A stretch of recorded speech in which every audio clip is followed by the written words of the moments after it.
Hello friends. तो आज मैं आप सभी से अपना लाइफ का real story, very bad experience, very bad face share करना चाहती हूँ। बिकॉज़ ये एक अवेयरनेस वीडियो भी होगा। मैंने जो देखा, मैंने जो सहा उस पे, क्योंकि मैं जिसके बारे में यहाँ पे डिस्कस करने वाली हूँ वो बीमारी बहुत रेयरली अफेक्ट करता है। डॉक्टर्स भी पहले पहले नहीं पकड़ पाते हैं। मेरे साथ तो ऐसा हुआ, तो मैं बस वही एक्सपीरियंस शेयर करना चाहती हूँ। यहाँ आजकल पॉडकास्ट में, हॉरर स्टोरी में लोग बोलते हैं ना कि ऐसे सब्सक्राइबर जिन्होंने हॉरर अपने लाइफ में एक्सपीरियंस किया है वो नहीं चाहते कि कोई और उतना बैड एक्सपीरियंस अपने लाइफ में करे। तो ये एक अवेयरनेस के लिए हम आपसे stories, real horror stories share कर रहे हैं, लाइक दैट। बस अपना एक्सपीरियंस मैं सुनाना चाहती हूँ, लोगों को बताना चाहती हूँ। तो चीज़ें शुरू हुई 2-3 साल पहले।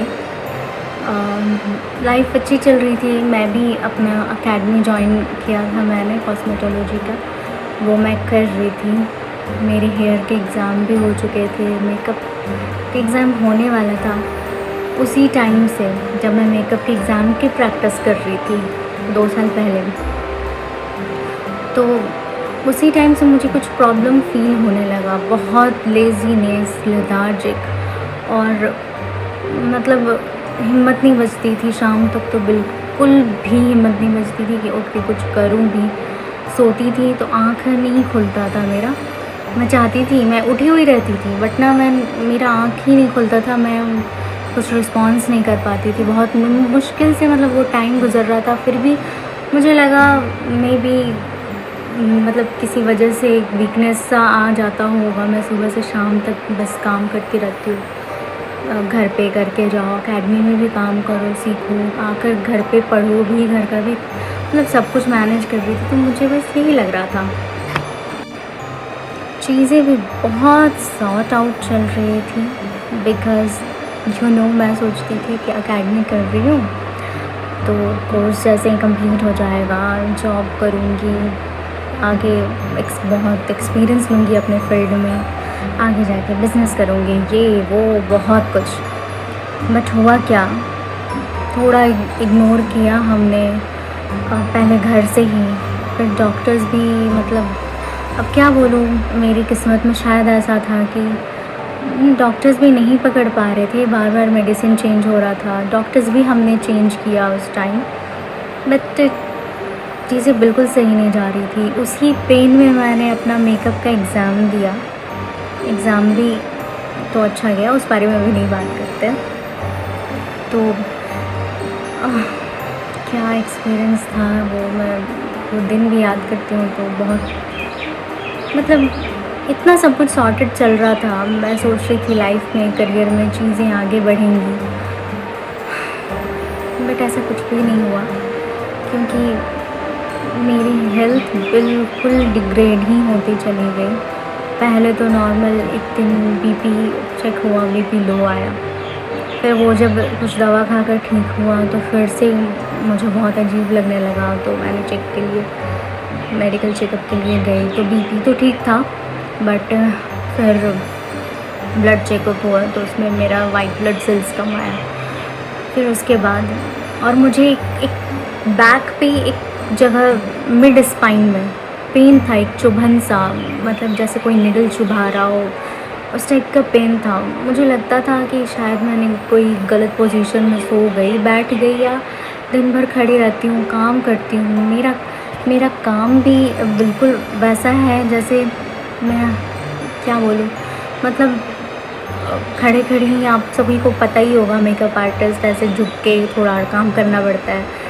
स्किन में भी झुक के, मतलब फेशियल्स वगैरह ये सब करते हैं सब कुछ। तो मुझे लगता था कि काम की वजह से ऐसा हो रहा है, बट काम की वजह से ऐसा नहीं हो रहा था। धीरे धीरे चीज़ें और भी वर्स्ट ही होती चली गई। डॉक्टर्स काफ़ी चेंज किए हैं, दवा भी चेंज करके देखा, फिर एक्सरेज भी करा। एक्सरेज में भी कुछ भी नहीं पता चल रहा था।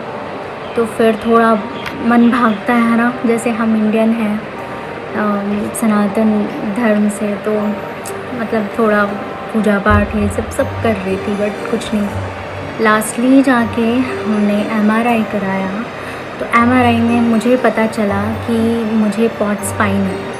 जिन लोगों को नहीं आइडिया है ये क्या होता है, आपके स्पाइन में भी टीबी हो सकता है। टीबी अभी तक हम सोचते थे कि टीबी ऐसा बीमारी है जो चेस्ट का होता है, बट ऐसा बिल्कुल भी नहीं है। मुझे भी कोई आइडिया नहीं था, मेरी तो टीबी सुन के होश ही उड़ गए थे। और तो हम स्पाइन में मैंने डॉक्टर से पूछा कि स्पाइन में टीबी कैसे हो सकता है, वो तो चेस्ट का बीमारी है।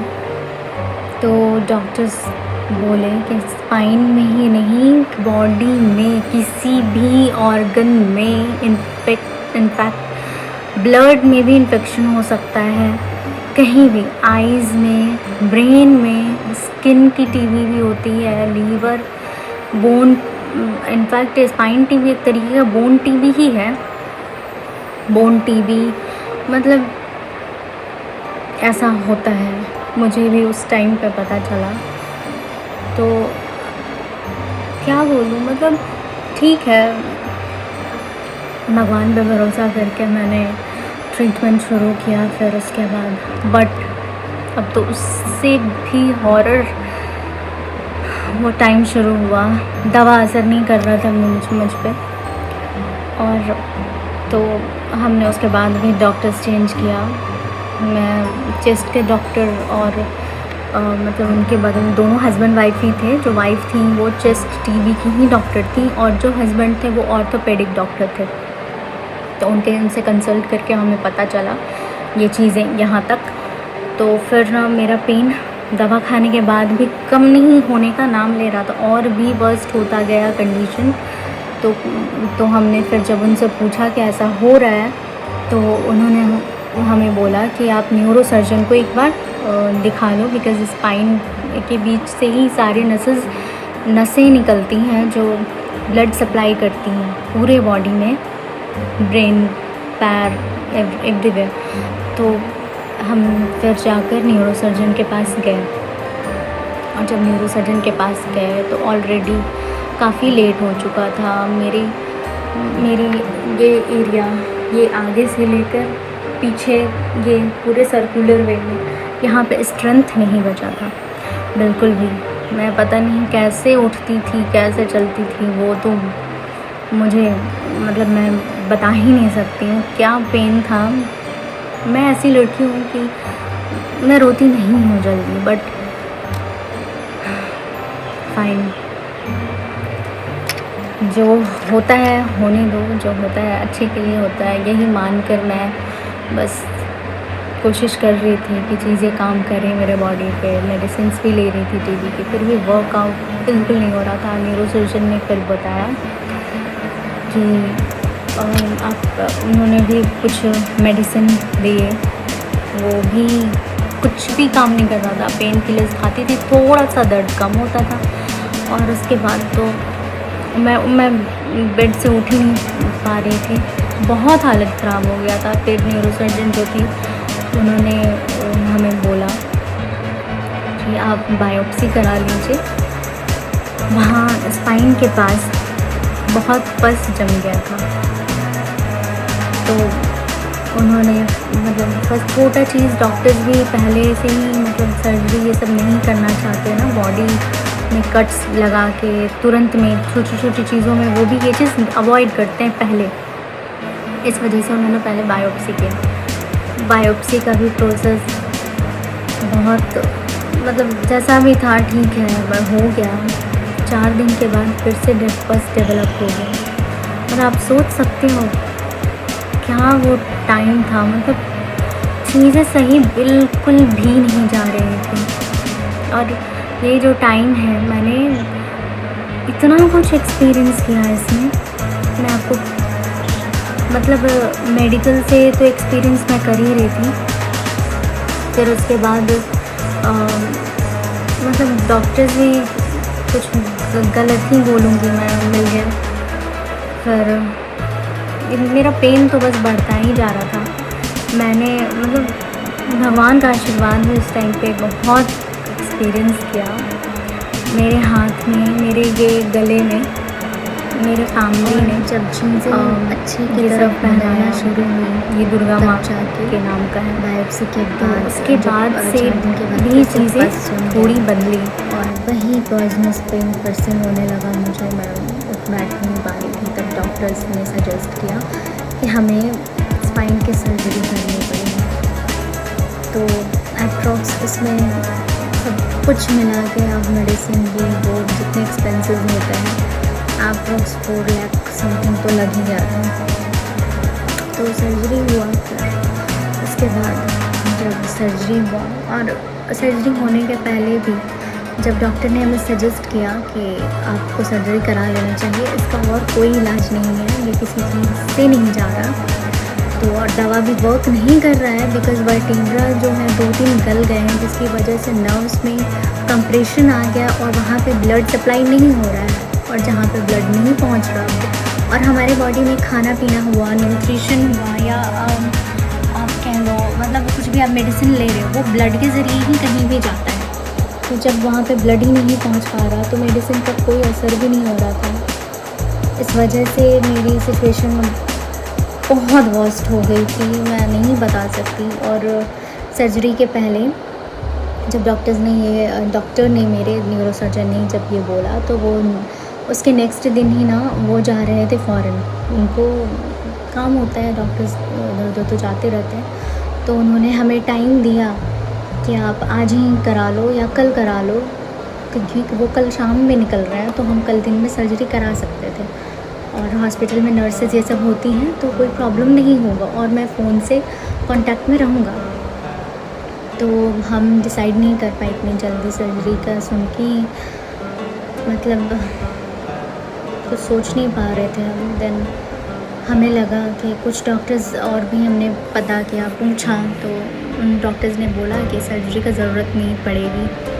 तो हमें लगा अगर सर्जरी की ज़रूरत नहीं पड़ेगी, ऐसे ही ठीक हो जाता है तो सही है, बट सिचुएशन बहुत वर्स्ट होता गया। फिर हमने अपने न्यूरोसर्जन को ही कंसल्ट किया, तो उनसे, वो तो फ़ॉरेन चले गए थे, फिर उनसे हमने किसी और डॉक्टर सर का मांगा नंबर। उनके पास जब गए तो अब मैं उनको क्या बोलूँ, उन्होंने मेरा इलाज नहीं किया।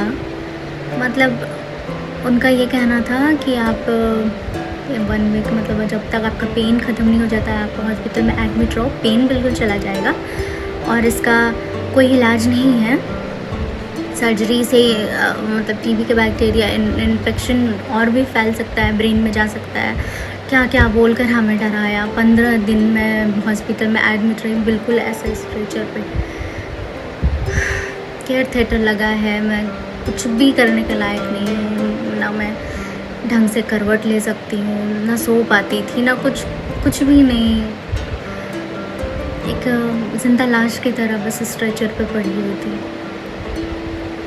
जो भी था तो वैसा हुआ। फिर और भी ऑफकोर्स, फिर घर पे आए जैसे तैसे, स्ट्रेचर से लोग उठाकर दूसरे स्ट्रेचर पर रखते थे, फिर वो स्ट्रेचर गाड़ी आती थी घर पे, फिर घर पे मैं फिर वैसे ही बस बेड पे पड़ी हुई थी, सब कुछ ऐसे ही बस चल रहा था। पेन शुरू हो जाता था कभी भी मुझे, वो पेन इतना ख़राब था कि मुझे लगता था कि यार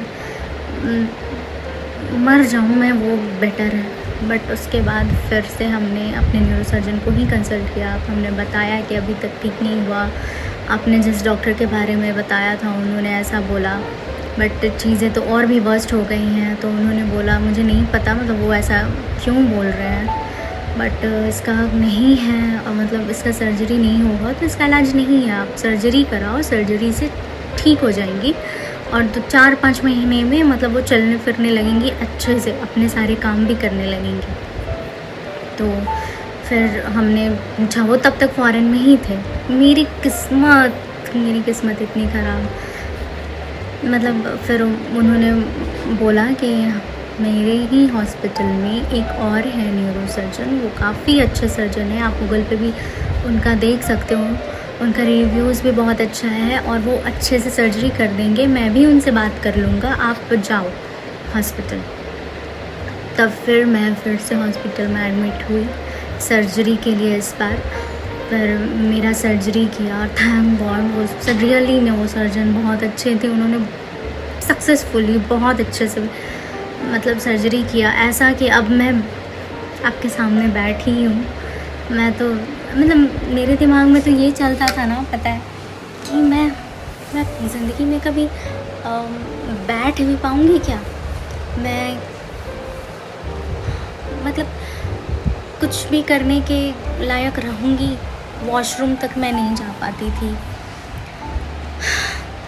मतलब इतना छोटा छोटा चीज़ मुझे लगता था कि लोग चल लेते हैं, कैसे चल लेते हैं, कितना एनर्जी लगता होगा, कितना अलग सा चीज़ है ये। मतलब ऐसा चीज़ मेरे दिमाग में आता था। तो सर्जरी हुआ, मुझे तो होश ही नहीं रहेगा। और सबको पता है सर्जरी में तो एनेस्थीसिया लगता ही है। 3-4 घंटे का सर्जरी था वो। फिर जब मेरी आँख खुली, मैं थी, मुझे शिफ्ट किया जा रहा था आईसीयू, उस टाइम पे मेरी आँख खुली। और उसके बाद भी जो पेन था, मैं क्या बोलूँ। बट उस पेन से आप वो पेन सोच लो वो कितना ज़्यादा था कि उस पेन से बहुत कम था ये पेन भी कोई कम नहीं था सर्जरी के बाद का, बट उस पेन से बहुत कम था। मतलब वो जो पेन था उसमें मैं चिल्लाती थी, ठीक है, जो जिसके आँख में आंसू नहीं आता है, जिस लड़की के जो बहुत कुछ सह जाती है दर्द, वो चिल्लाती थी।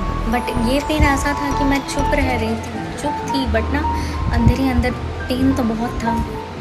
अब क्या कर सकते हैं, सहना था, सह लिया। फिर धीरे धीरे डॉक्टर्स की हेल्प से उन्होंने जो एक भी एक्सरसाइज बताया, मेडिसिन चलाया, फिर चीज़ें सही की तरफ जाने लगी। फिर मेरा हेल्थ धीरे धीरे करके ठीक होने लगा। एक्सरसाइजेज, बेल्ट, अभी भी एक करती हूँ एक्सरसाइजेस तो, और बेल्ट में 3 मंथ्स मैंने पहना। फिर मेरे डॉक्टर ने बोला कि अभी बेल्ट के बिना बैठ के ये सब मतलब कुछ ट्राई करो धीरे धीरे। उन्होंने जैसे जैसा बोलता गया मैं करते गई और आज मैं बिल्कुल ठीक हूँ। तो थैंक यू भगवान जी, थैंक यू मेरे फैमिली के लोग जिन्होंने मुझे उस टाइम पे सपोर्ट किया, और थैंक यू मेरे नेबर्स लोग को भी, और जो भी ब्लेसिंग, जिन्होंने भी मेरे लिए प्रेयर किया, मेरे लिए अच्छा सोचा, अच्छा बोला, मेरे पास उस टाइम पे मेरे साथ रोए, जो भी थे, थैंक यू सबको। तो आज फिर से मैं हूँ। बट बात यहाँ पे ये है कि इतना सब कुछ झेला मैंने, अगर मैंने पहले ही MRI करा लिया होता, एक्चुअली मेरी गलती नहीं थी, बट क्या बोलूँ, शायद। तो मैं बस ये बोलना चाहती हूँ कि अगर आपके साथ ऐसा कुछ चीज़ है, दर्द नहीं जा रहा, 2-4 बार दवा भी चेंज हो चुका है, आपने डॉक्टर्स भी चेंज कर लिया है, फिर भी पेन नहीं जा रहा, प्रॉब्लम और वर्स्ट होता जा रहा है, प्लीज़ आप इग्नोर मत करिए, MRI कराइए, रूट कॉज पे पहुँचिए और अपना सही ट्रीटमेंट जल्दी से जल्दी शुरू कीजिए, वरना सर्जरीज़, और इनफैक्ट सर्जरी क्या बोलूँ मैं, डेथ का भी नौबत आ सकता है। मतलब लाइफ बहुत प्रीशियस होती है। मे बी मेरे लिए मेरा लाइफ उतना प्रीशियस मे भी ना हो, बट मेरे फैमिली में लोगों के लिए मेरा लाइफ प्रीशियस तो है। मेरी बच्ची है, उसे तो ज़रूरत है ना मेरी। और जो मैंने पेन सहा, मैं वो भी मुझे नहीं सहना पड़ता अगर ट्रीटमेंट सही वक्त पे चालू हो जाता, इसका सही ट्रीटमेंट। तो प्लीज़ आप, पेन आपको हो रहा है, कुछ भी आपको हो रहा है, डॉक्टर्स को नहीं, वो उस हद तक नहीं जा सकते जो आप झेल रहे हो अंदर से। तो अगर डॉक्टर्स दवा दे रहे हैं, दवा से नहीं ठीक होता है, तो प्लीज़ आप जाइए और मतलब उसको रूट कॉज पे आप पहुँचिए। आई डोंट नो कैसे पहुँचा जाएगा, MRI ही रास्ता नहीं होता है, बहुत चीज़ें एक्सरेज में भी दिख जाती हैं, और भी बहुत चीज़ें होती हैं। आप पहुँचिए अपने रूट कॉज पे। तो ये मेरा वेरी बैड एक्सपीरियंस था अभी, और ये मेरा 3-4 साल बर्बाद कर दिया है। मैं कहाँ सोच रही थी कि मैं मतलब लाइफ में बहुत करूँगी कुछ, इतना सब कुछ मेहनत कर रही हूँ बट शायद भगवान को थोड़ा स्लो करना था मेरी चीज़ें, बट मुझे उन पे पूरा भरोसा है कि वो आगे भी मेरा साथ देंगे। इस गंदे फेज़ में वही थे मेरे साथ, मेरे दिमाग में हमेशा उनकी वजह से ही चीज़ें इतनी बिगड़ने के बाद भी सही जाने लगी। तो बस अब उन्हीं पे भरोसा है कि आगे भी चीज़ें सही होंगी। आई होप मैं जल्दी इतनी फिट हो जाऊं कि मैं फिर से अपने ड्रीम को चेज़ कर सकूं। मेरी ड्रीम पूरा हो सके हर तरह से, और मैं डांस कर सकूं, योगा कर सकूं, एक्सरसाइज कर सकूं। तो अब मैं इतनी ठीक हूँ कि मैं खुश रह पाती हूँ, थोड़ा चल फिर पाती हूँ, अपना काम खुद से कर पाती हूँ, जैसे नहाना हो गया, ब्रश करना हो गया। यस, मैं ब्रश भी नहीं, ब्रश कैसे करती हूँ तो बेटी थी, मतलब छोटी छोटी चीज़ें जो हम अपने हाइजीन के लिए अपने लिए भी करते हैं। पढ़ना लिखना कुछ भी नहीं कर पाती थी, मतलब मुझे ऐसे करके कुछ देना है किसी को हाथ करके, मतलब मेरा हाथ भी नहीं उठता था, ऐसा कंडीशन था। तो उस कंडीशन से तो मैं फार बेटर आ चुकी हूँ, एंड आई होप और फिंगर क्रॉस, भगवान पे भरोसा है कि आगे भी चीज़ें सब सही होंगी और होंगी, पक्का होंगी। तो ये था मेरा बैड एक्सपीरियंस, जो मैंने थोड़ा अवेयरनेस के लिए ये वीडियो बनाया, बिकॉज़ मैं चाहती थी कि मैं अपना रियल स्टोरी शेयर करूं, और कैमरा से ज़्यादा अच्छा फ्रेंड तो हो नहीं सकता कोई अभी के टाइम पे। आई डोंट नो ये वीडियो किसके पास पहुंच रहा है, नहीं पहुंच रहा है, बट प्लीज़ थोड़ा हेल्थ पे ध्यान दीजिए, सेल्फ केयर पे ध्यान दीजिए, love your self, be kind with your self, और सबसे पहले प्रायोरिटी खुद को ही दो आप, वही सही है। आप सही हो तो ही आप लोग जिनको आप प्यार करते हो, जिनको आप खुश देखना चाहते हो, उनको भी आप खुश रख पाओगे। ऐसे कैसे, जब आप ही बीमार पड़ जाओगे, आप ही ठीक नहीं रहोगे, तो चीज़ें कैसे ठीक जाएंगी? जिनको आप प्यार करते हो उनकी लाइफ भी तो रुक ही जाएगी ना। तो स्टे हैप्पी, और हैप्पी रखो अपने आसपास के लोगों को भी, और प्लीज़ प्लीज़ प्लीज़ इग्नोर नहीं करिएगा। आपके साथ भी अगर कुछ भी ऐसा हो रहा है, आप फेस कर रहे हो, या कभी भगवान न करे हो, बट कुछ भी प्रॉब्लम होता है ना, उसके रूट कॉज पे तो आपको ज़रूरी पहुंचना है। और अगर ट्रीटमेंट काम नहीं कर रहा है तो आप कुछ भी करो, डॉक्टर्स बदलो, दवा बदलो, ट्रीटमेंट बदलो, कुछ भी करो, बट जब तक ना काम नहीं कर रहा चीज़ें, आप स्टॉप नहीं होना, नहीं तो चीज़ें इतनी वर्स्ट चली जाती हैं। मेरे लाइफ से मेरा 4 साल बर्बाद हो गया इस वजह से। मतलब अब भगवान की मर्ज़ी थी, बट ठीक है, मैं कोशिश करूँगी कि मैंने जो भी अपने करियर वाइज, और जो भी मैंने पेन सहा वो तो अलग ही बात है, बट करियर वाइज मेरा जो भी लॉस हुआ है मैं उसको फिर से गेन कर सकूं, और एंड आई होप ऐसा होगा ही होगा, फिंगर क्रॉस्ड ज़रूर होगा। तो बाय, और अभी मैं बिल्कुल अच्छी हूँ और खुश हूँ। Bye bye, thank you for watching, thank you for listening, bye.